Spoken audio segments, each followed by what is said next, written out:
السلام عليكم ورحمة الله وبركاته دمان أصحابتا ku xiran janalka FIFA Soomaaliya waxaan idin leeyahay galab wanaagsan ku soo dhawaada musalsalkii afarta walaal qaybtiisii 67aad waxay noo mareysay katiinadii gabadha ee gatay Aasiya ee rabtay inay isaga dhiibto kirada oo dib u soo ceshtay Daroog taasoo uga dhigi doona hadiyad qaas ah qaybtan oo la sameyn doono xaflad iskoolka ku saabsan oo ah barnaamij riwaayadeed riwaayadaas gudaheeda ay wax ugu qaabilsiin doonaa katiinada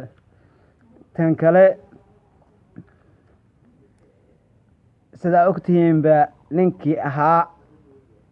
tolga iskoolka wuxuu uga baxay si naxariis darro ah cadaawo ku jirto isagoo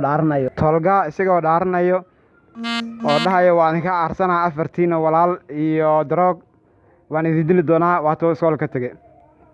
tolga wuxuu qabanqaabinayaa hadda xafladda iskoolka lagu qabanayo qaabkii mataqaanaa oo ugu soo dhuumo lahaa si uu dhibaato u geysto xafladdaas gudaheeda oo riwaayadda lagu soo bandhigayo iskoolka Atumaan lagu soo bandhigayo marka isigoo maaskara xiran uu soo galaa marka uu soo galo qayb alaabta lagu soo bandhigayay riwaayadda lagu xareeyay oo store ah ayuu galaa bistoolad falsa oo loogu talagalay Cumar in uu Daroog ku dilo si macnaha riwaayad ahaan camal uu ku sameeyo dil loogu talagalay ayuu inta ka qaado falsa ayuu wuxuu u gelinaa mid runa waxaan arkayo ninkii lagu magacaabayay Beek oo ahaa saaxiibkiis oo jecel BK jecel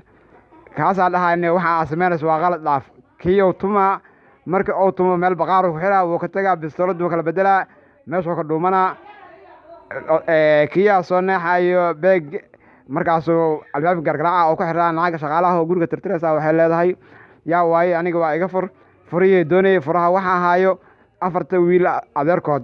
walaal adeerkood ahaayo Orhan imaana meesha wiilka ka furaa wuxuu leeyahay Cumar waxa la rabaa in dambi la geliyo oo dilo Daroog ee ka gaar odayga ordaa meeshii uu tagaa markii meesha uu tago odayga Cumar oo bistoolada ku dhufan raba Daroog odayga asu dhigaa odayga xabadda ku dhacay kadib odayga isbitaal loola cararaa odayga isbitaal meesha sidaas ku galaa ninka la leeyahay Beek wuxuu la midooba afarta walaal waxay ka soo horjeesayaan tolga Beek waa ninka jecel BK kuna dabo oo xiiso badan dib ayaan idin kala soo socodsiin doonaa 68aad